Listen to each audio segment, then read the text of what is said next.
Welcome to Night Reader, here to help you leave the worries of the world behind and slip into deep sleep. Please subscribe, share, and let Night Reader know if you have requests for great public domain literature. The Yellow Wallpaper by Charlotte Perkins Gilman. It is very seldom that mere ordinary people like John and myself secure ancestral halls for the summer. A colonial mansion, a hereditary estate, I would say a haunted house, and reach the height of romantic felicity, but that would be asking too much of fate. Still, I will proudly declare that there is something queer about it. Else why should it be let so cheaply? And why have stood so long untenanted? John laughs at me, of course, but one expects that in marriage. John is practical in the extreme. He has no patience with faith, an intense horror of superstition, and he scoffs openly at any talk of things not to be felt and seen and put down in figures. John is a physician, and perhaps, I would not say it to a living soul, of course, but this is dead paper and a great relief to my mind. Perhaps that is one reason I do not get well faster. You see, he does not believe I am sick. And what can one do? If a physician of high standing and one's own husband assures friends and relatives that there is really nothing the matter with one but temporary nervous depression, a slight hysterical tendency, what is one to do? My brother is also a physician, and also of high standing, and he says the same thing. So I take phosphates, or phosphites, whichever it is, and tonics, and journeys, and air, and exercise, and am absolutely forbidden to work until I'm well again. Personally, I disagree with their ideas. Personally, I believe that congenial work with excitement and change would do me good. But what is one to do? I did write a while, in spite of them, but it does exhaust me a good deal, having to be so sly about it, or else meet with heavy opposition. I sometimes fancy that in my condition, if I had less opposition and more society and stimulus. But John says the very worst thing I can do is to think about my condition, and I confess it always makes me feel bad. So I will let it alone and talk about the house. The most beautiful place. It is quite alone, standing well back from the road, quite 3 miles from the village. It makes me think of English places that you read about, for there are hedges and walls and gates that lock, and lots of separate little houses for the gardeners and people. There is a delicious garden. I never saw such a garden, large and shady, full of box-bordered paths, and lined with long grape-covered arbors with seats under them. There were greenhouses too, but they are all broken now. There was some legal trouble, I believe. Something about the heirs and co-heirs anyhow. The place has been empty for years. That spoils my ghostliness, I'm afraid. But I don't care. There's something strange about the house. I can feel it. I even said so to John one moonlight evening, but he said what I felt was a draught and shut the window. I get unreasonably angry with John sometimes. I'm sure I never used to be so sensitive. I think it is due to this nervous condition. But John says if I feel so, I shall neglect proper self-control. So I take pains to control myself, before him at least. And that makes me very tired.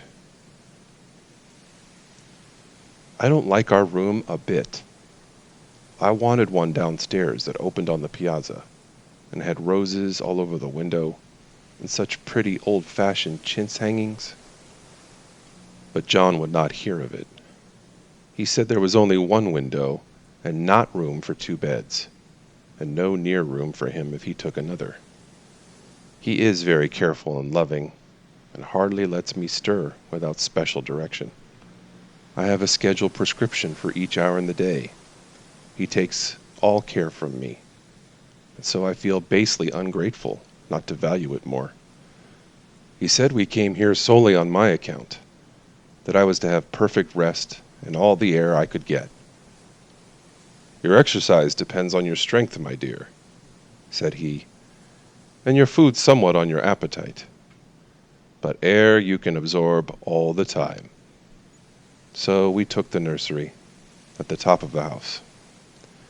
It's a big, airy room, the whole floor nearly, with windows that look all ways, and air and sunshine galore. It was nursery first, and then playground and gymnasium, I should judge, for the windows are barred for little children, and there are rings and things in the walls. The paint and paper look as if a boys' school had used it. It is stripped off, the paper, in great patches all around the head of my bed, about as far as I can reach, and in a great place on the other side of the room, low down. I never saw a worse paper in my life. One of those sprawling, flamboyant patterns committing every artistic sin. It is dull enough to confuse the eye in following, pronounced enough to constantly irritate and provoke study. And when you follow the lame, uncertain curves for a little distance, they suddenly commit suicide, plunge off at outrageous angles, destroy themselves in unheard-of contradictions. The color is repellent, almost revolting. A smoldering, unclean yellow, strangely faded by the slow-turning sunlight. It's a dull yet lurid orange in some places, a sickly sulfur tint in others. No wonder the children hated it. I should hate it myself if I had to live in this room long. There comes John. I must put this away. He hates to have me write a word. We have been here 2 weeks, and I haven't felt like writing before since that first day.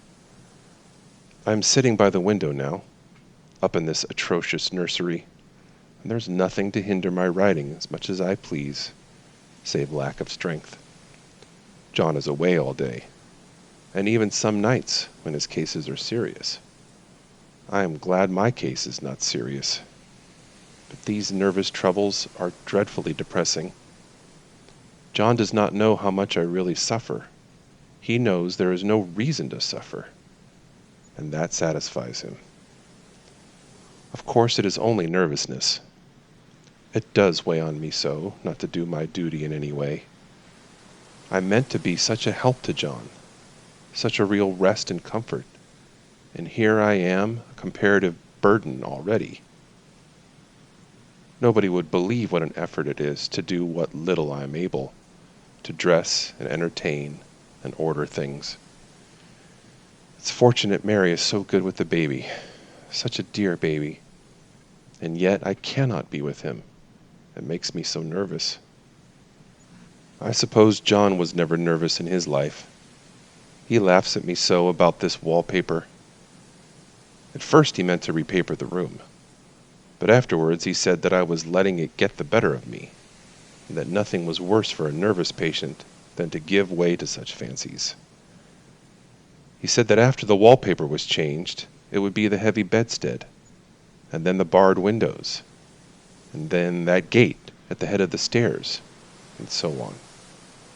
You know the place is doing you good, he said. And really, dear, I don't care to renovate the house just for a 3 months' rental. Then do let us go downstairs, I said. There are such pretty rooms there. Then he took me in his arms and called me a blessed little goose, and said he would go down cellar if I wished, and have it whitewashed into the bargain. But he is right enough about the beds and windows and things. It is as airy and comfortable a room as anyone need wish. And of course, I would not be so silly as to make him uncomfortable just for a whim. I'm really getting quite fond of the big room, all but that horrid paper. Out of one window I can see the garden. Those mysterious deep-shaded arbors, the riotous old-fashioned flowers, and bushes, and gnarly trees. Out of another I get a lovely view of the bay, and a little private wharf belonging to the estate. There is a beautiful shaded lane that runs down there from the house. I always fancy I see people walking in these numerous paths and arbors. But John has cautioned me not to give way to fancy in the least. He says that with my imaginative power and habit of story-making, a nervous weakness like mine is sure to lead to all manner of excited fancies, and that I ought to use my will and good sense to check the tendency. So I try. I think sometimes that if I were only well enough to write a little, it would relieve the press of ideas and rest me. But I find I get pretty tired when I try. It's so discouraging not to have any advice and companionship about my work. When I get really well, John says we will ask Cousin Henry and Julia down for a long visit. But he says he would soon put fireworks in my pillowcase as to let me have those stimulating people about now. I wish I could get well faster, but I must not think about that. This paper looks to me as if it knew what a vicious influence it had. There's a recurrent spot where the pattern looks like a broken neck, and two bulbous eyes stare at you upside down. I get positively angry with the impertinence of it, and the everlastingness. Up and down and sideways they crawl, and those absurd, unblinking eyes are everywhere. There is one place where two breaths didn't match, and the eyes go all up and down the line, and one a little higher than the other. I never saw so much expression in an inanimate thing before. We all know how much expression they have. I used to lie awake as a child and get more entertainment and terror out of blank walls and plain furniture than most children could find in a toy store. I remember what a kindly wink the knobs of our big old bureau used to have, and there was one chair that always seemed like a strong friend. I used to feel that if any of the other things looked too fierce, I could always hop into that chair and be safe. The furniture in this room is no worse than inharmonious, however, for we had to bring it all from downstairs. I suppose when this was used as a playroom, they had to take the nursery things out. And no wonder. I never saw such ravages as the children have made here.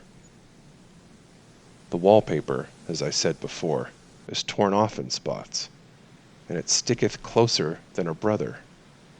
They must have had perseverance as well as hatred. Then the door is scratched and gouged and splintered. The plaster itself is dug out here and there, and this great heavy bed, which is all we found in the room, looks as if it had been through the wars.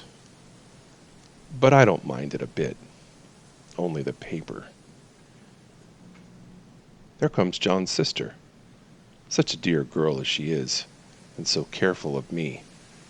I must not let her find me writing. She was a perfect and enthusiastic housekeeper, and hopes for no better profession. I verily believe she thinks it is the writing which made me sick. But I can write when she's out, and see her a long way off from these windows. There is one that commands the road, a lovely, shaded, winding road, and one that just looks off over the country. A lovely country, too, full of great elms and velvet meadows.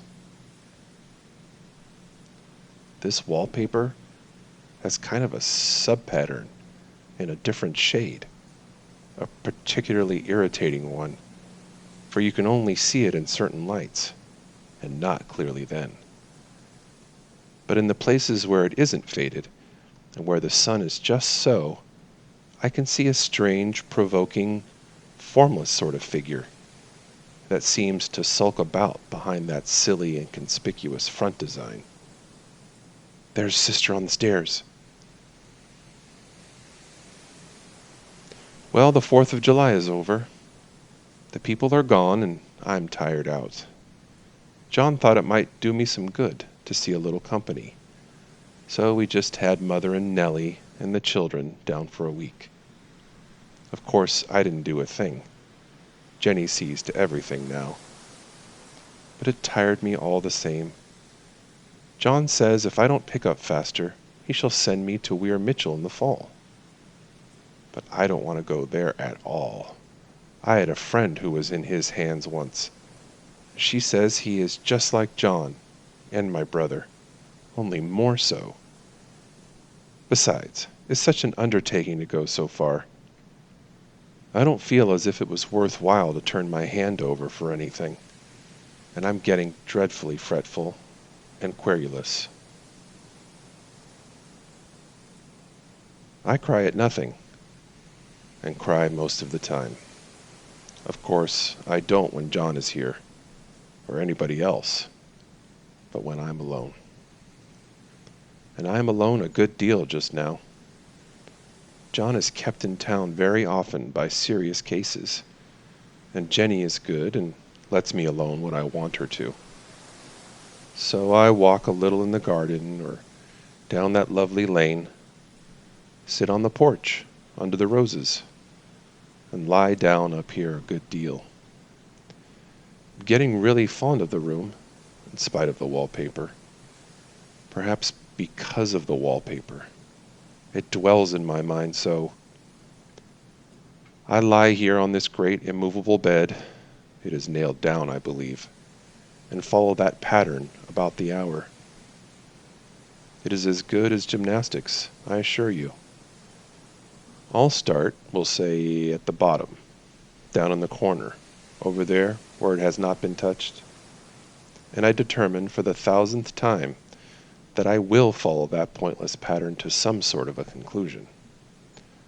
I know a little of the principle of design, and I know this thing was not arranged on any laws of radiation or alternation or repetition or symmetry or anything else that I ever heard of. It is repeated, of course, by the breaths, but not otherwise. Looked at in one way, each breath stands alone. The bloated curves and flourishes, a kind of debased Romanesque, with delirium tremens, go waddling up and down in isolated columns of fatuity. But on the other hand, they connect diagonally, and the sprawling outlines run off in great slanting waves of optic horror, like a lot of wallowing seaweeds in full chase. The whole thing goes horizontally, too. At least it seems so, and I exhaust myself in trying to distinguish the order of its going in that direction. They have used a horizontal breadth for a frieze, and that adds wonderfully to the confusion. There is one end of the room where it is almost intact, and there, when the cross lights fade and the low sun shines directly upon it, I can almost fancy radiation after all. The interminable grotesques seem to form around a common center and rush off in headlong plunges of equal distraction. It makes me try to follow it. I will take a nap, I guess. I don't know why I should write this. I don't want to. I don't feel able. And I know John would think it absurd. But I must say what I feel and think in some way.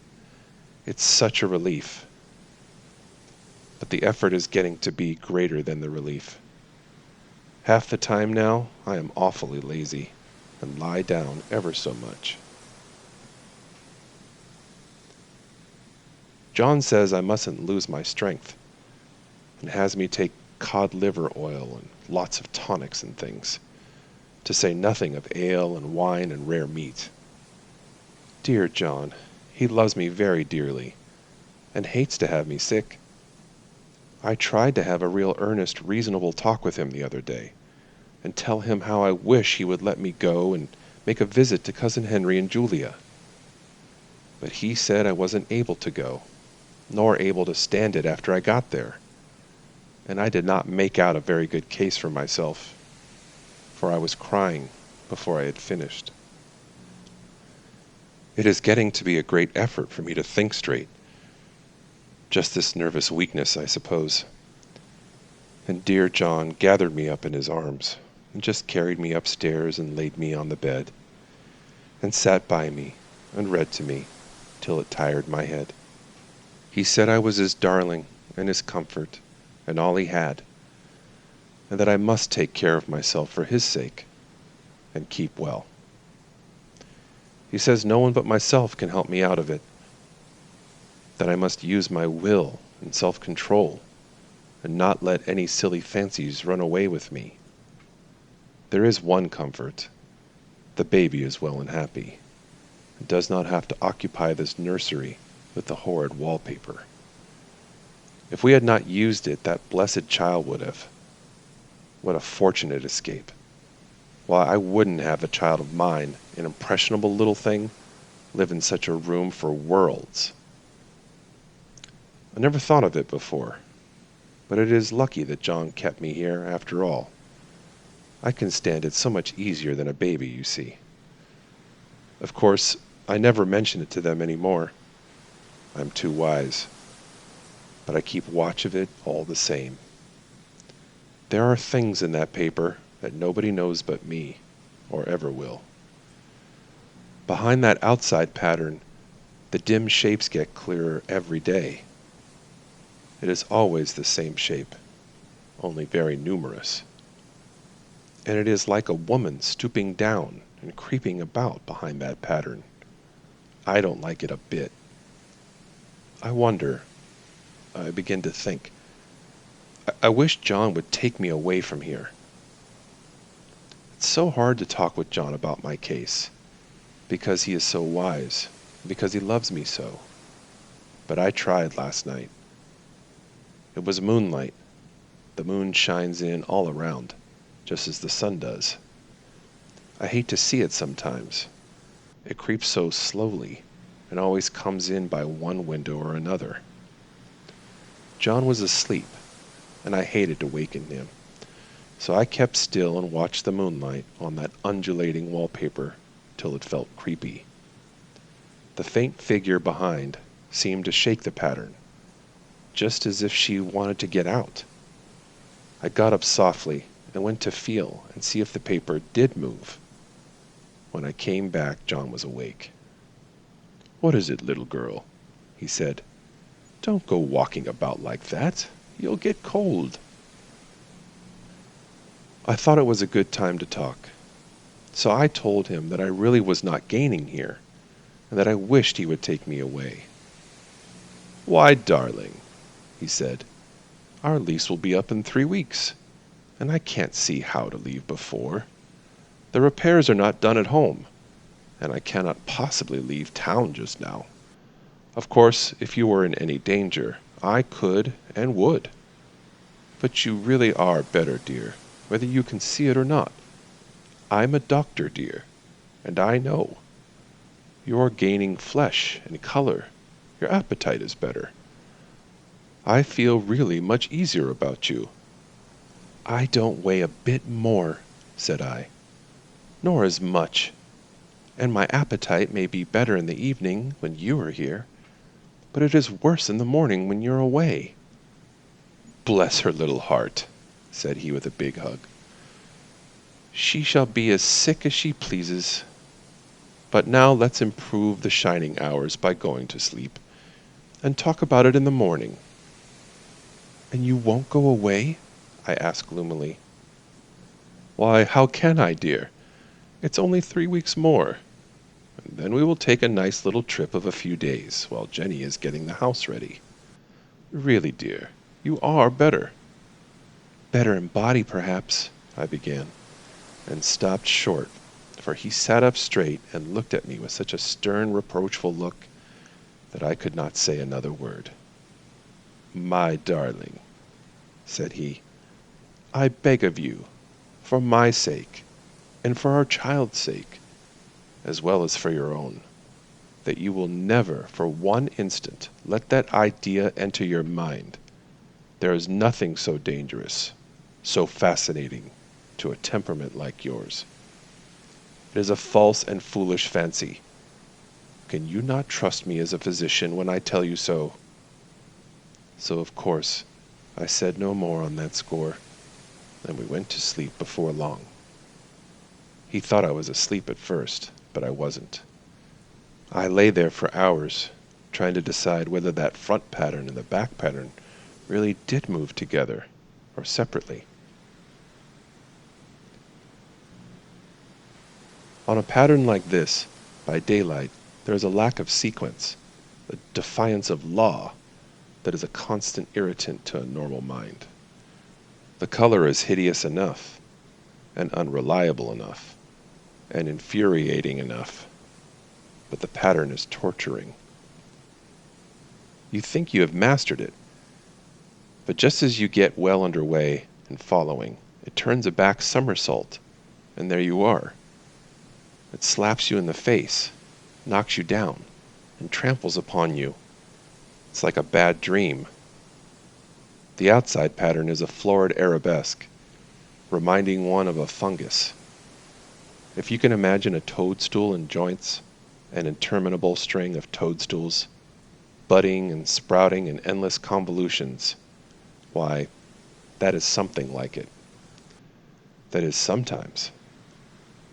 There is one marked peculiarity about this paper, a thing nobody seems to notice but myself, and that is that it changes as the light changes. When the sun shoots in through the east window, I always watch for that first long straight ray. It changes so quickly that I never can quite believe it. That is why I watch it always. By moonlight, the moon shines in all night when there is a moon, I wouldn't know it was the same paper. At night, in any kind of light, in twilight, candlelight, lamplight, and worst of all, by moonlight, it becomes bars. The outside pattern, I mean, and the woman behind it is as plain as can be. I didn't realize for a long time that what the thing was that showed behind, that dim sub-pattern, but now I'm quite sure it is a woman. By daylight she is subdued, quiet. I fancy it is the pattern that keeps her so still. It is so puzzling. It keeps me quiet by the hour. I lie down ever so much now. John says it is good for me, and to sleep all I can. Indeed, he started the habit by making me lie down for an hour after each meal. It is a very bad habit, I am convinced, for you see, I don't sleep. And that cultivates deceit, for I don't tell them I'm awake. Oh no. The fact is, I am getting a little afraid of John. He seems very queer sometimes, and even Jenny has an inexplicable look. It strikes me occasionally, just as a scientific hypothesis, that perhaps it is the paper. I have watched John when he did not know I was looking, and come into the room suddenly on the most innocent excuses. And I've caught him several times looking at the paper. And Jenny too. I caught Jenny with her hand on it once. She didn't know I was in the room, and when I asked her in a very quiet voice, with the most restrained manner possible, what she was doing with the paper, she turned around as if she had been caught stealing, and looked quite angry, asked me why I should frighten her so. Then she said that the paper stained everything it touched, and that she had found yellow smooches on all of my clothes, and John's.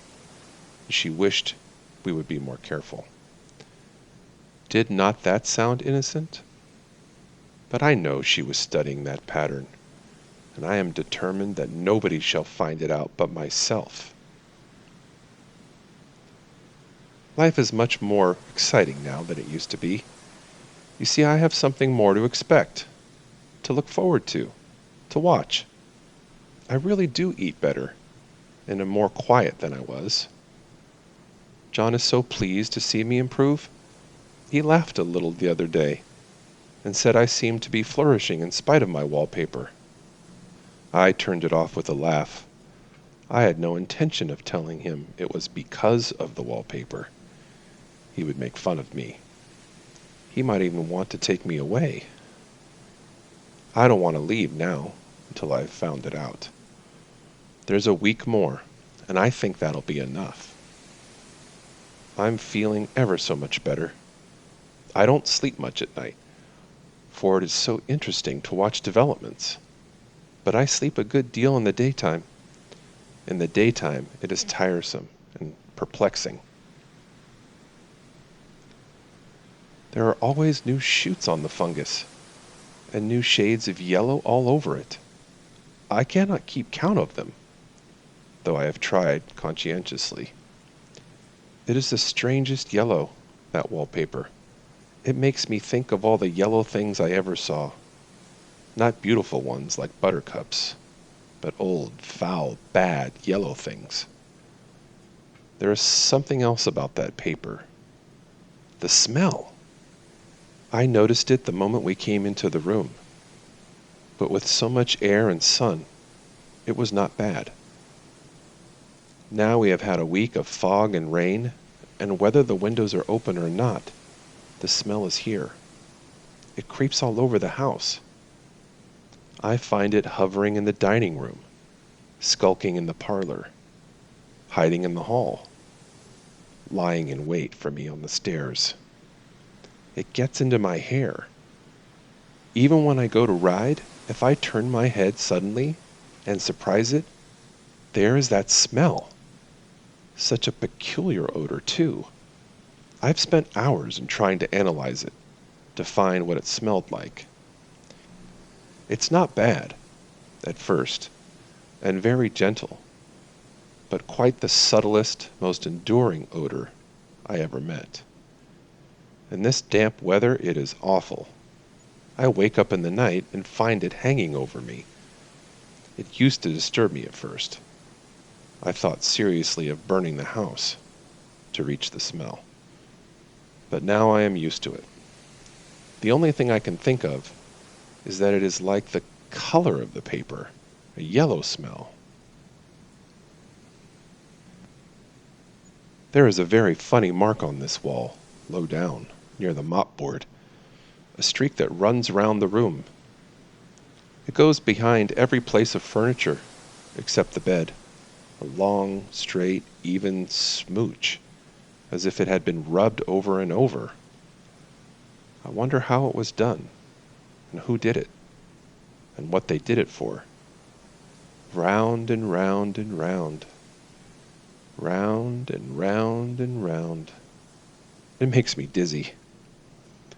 I really have discovered something at last. Through watching so much at night, when it changes so, I have finally found out the front pattern does move. And no wonder. The woman behind shakes it. Sometimes I think there is a great many women behind. Sometimes only one. And she crawls around fast, and her crawling shakes it all over. Then, in the very bright spots, she keeps still, and in the very shady spots, she just takes hold of the bars and shakes them hard. And she is all the time trying to climb through. But nobody could climb through that pattern. It strangles so. I think that is why it has so many heads. They get through, and then the pattern strangles them off and turns them upside down and makes their eyes white. If those heads were covered or taken off, it would not be half so bad. I think that woman gets out in the daytime. And I'll tell you why, privately. I've seen her. I can see her out of every one of my windows. It's the same woman, I know, for she is always creeping, and most women do not creep by daylight. I see her on that long shaded lane, creeping up and down. I see her in those dark grape arbors, creeping all around the garden. I see her on that long road under the trees, creeping along. And when a carriage comes, she hides under the blackberry vines. I don't blame her a bit. It must be very humiliating to be caught creeping by daylight. I always lock the door when I creep by daylight. I can't do it at night, for I know John would suspect something at once. And John is so queer now that I don't want to irritate him. I wish he would take another room. Besides, I don't want anybody to get that woman out at night but myself. I often wonder if I could see her out of all the windows at once. But turn as fast as I can only see out of one at one time. And though I always see her, she may be able to creep faster than I can turn. I have watched her sometimes away off in the open country, creeping as fast as a cloud shadow in a high wind. If only that top pattern could be gotten off from the under one. I mean to try it, little by little. I have found out another funny thing, but I shan't tell it this time. It does not do to trust people too much. There are only 2 more days to get this paper off, and I believe John is beginning to notice. I don't like the look in his eyes. And I heard him ask Jenny a lot of professional questions about me. She had a very good report to give. She said I sleep a good deal in the daytime. John knows I don't sleep very well at night, for all I'm so quiet. He asked me all sorts of questions, too, and pretended to be very loving and kind, as if I couldn't see through him. Still, I don't wonder he acts so, sleeping under this paper for 3 months. It only interests me, but I feel sure John and Jenny are secretly affected by it. Hurrah! This is the last day, but it is enough. John is to stay in town overnight and won't be out until this evening. Jenny wanted to sleep with me, the sly thing, but I told her I should undoubtedly rest better for a night all alone. That was clever, for really I wasn't alone a bit. As soon as it was moonlight and that poor thing began to crawl and shake the pattern, I got up and ran to help her. I pulled and she shook. I shook and she pulled. And before morning, we had peeled off yards of that paper, a strip about as high as my head and half around the room. And then when the sun came and that awful pattern began to laugh at me, I declared I would finish it today. We go away tomorrow, and they are moving all my furniture down again to leave things as they were before. Jenny looked at the wall in amazement, but I told her merrily that I did it out of pure spite at the vicious thing. She laughed and said she wouldn't mind doing it herself, but I must not get tired. How she betrayed herself that time. But I am here, and no person touches this paper but me, not alive. She tried to get me out of the room. It was too patent. But I said it was so quiet and empty and clean now that I believed I would lie down and sleep all I could, and not to wake me even for dinner. I would call when I woke. So now she is gone, and the servants are gone, and the things are gone, and there is nothing left but that great bedstead nailed down with the canvas mattress we found on it. We shall sleep downstairs tonight and take the boat home tomorrow. I quite enjoy the room, now it is bare again. How those children did tear about here. This bedstead is fairly gnawed, but I must get to work. I have locked the door and thrown the key down into the front path. I don't want to go out, and I don't want to have anybody come in till John comes. I want to astonish him. I've got a rope up here that even Jenny did not find. If that woman does get out and tries to get away, I can tie her. But I forgot I could not reach far without anything to stand on. This bed will not move. I tried to lift and push it until I was lame, and then I got so angry I bit off a little piece at one corner, but it hurt my teeth. Then I peeled off all the paper I could reach, standing on the floor. It sticks horribly, and the pattern just enjoys it. All those strangled heads and bulbous eyes and waddling fungus growths just shriek with derision. I am getting angry enough to do something desperate. To jump out of the window would be admirable exercise, but the bars are too strong, even to try. Besides, I wouldn't do it. Of course not. I know well enough that a step like that is improper and might be misconstrued. I don't like to look out of the windows even. There are so many of those creeping women, and they creep so fast. I wonder if they all come out of that wallpaper as I did. But I am securely fastened now by my well-hidden rope. You don't get me out in the road there. I suppose I shall have to get back behind the pattern when it comes night, and that is hard. It's so pleasant to be out in this great room and creep around as I please. I don't want to go outside. I won't, even if Jenny asks me to. For outside you have to creep on the ground, and everything is green instead of yellow. But here I can creep smoothly on the floor, and my shoulder just fits in that long smooch around the wall, so I cannot lose my way. Why, there's John at the door. It's no use, young man, you can't open it. How he does call and pound. Now he's crying for an axe. It should be a shame to break down that beautiful door.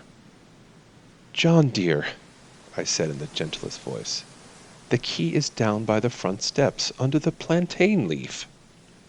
That silenced him for a few moments. Then he said, very quietly indeed, Open the door, my darling. I can't, said I. The key is down by the front door under a plantain leaf. And then I said it again, several times, very gently and very slowly, and said it so often that he had to go and see. And he got it, of course, and came in. He stopped short by the door. What is the matter? He cried. For God's sake, what are you doing? I kept on creeping just the same, but I looked at him over my shoulder. I've got out at last, said I, in spite of you and Jane. And I've pulled off most of the paper, so you can't put me back. Now why should that man have fainted? But he did, and right across my path by the wall, so that I had to creep over him every time.